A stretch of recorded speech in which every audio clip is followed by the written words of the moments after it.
Long ago, there was no such thing as nighttime. Sun and Moon were the best of friends and they never left the sky. Moon looked after the quiet oceans, and Sun shone brightly over all the land. Elephant lived on the plains. The sunlight made his skin very hot. He tried to cool off in a mud bath, but Sun dried it up. He tried fanning himself, but his ears got tired. One day he called out to Sun, "You dry the ground and burn my feet. I cannot stand this awful heat." But Sun did not listen, and Moon did not say a word. Owl lived in a tall tree in the forest. She could not hunt in the sunlight. She tried to catch mouse for dinner, but mouse saw her coming and ran away. She tried eating berries instead, but they did not fill her up.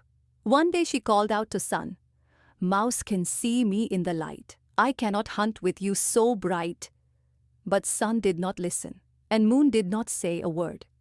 Baby turtle hatched on the beach by the ocean. To reach the sea, he needed the tides to pull him in. He tried to swim out, but the waves pushed him back on shore. He waited for the tides to come, but they never did. One day he called out to Moon, "I need the tides to reach the seas. I beg of you to bring them, please." Moon heard the animals, and she asked Sun if there was a way they could help them.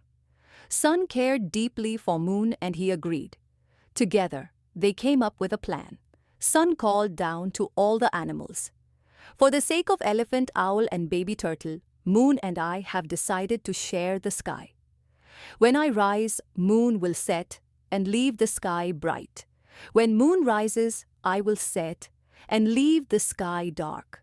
Moon will bring the tides each day as she travels through the sky, and it will be cool and dark." Sun continued, "And when I rise, I will once again make the sky bright. But we need one of you tell us when it is time for us to switch." "It cannot be me," said Elephant, "for I am forgetful." And this was a lie.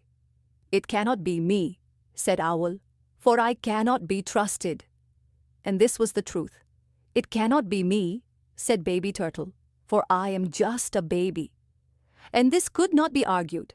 One by one the animals declined, except for Dullfly, who was resting in the shade of a banana leaf. Sun shone his great heat on Dullfly and spoke to him a booming voice. "Dullfly, this is Sun. Do you hear me? From now on you will tell me when it is time for me to set, and we will call it dusk. And you will tell Moon when it is time for her to set, and we will call it dawn."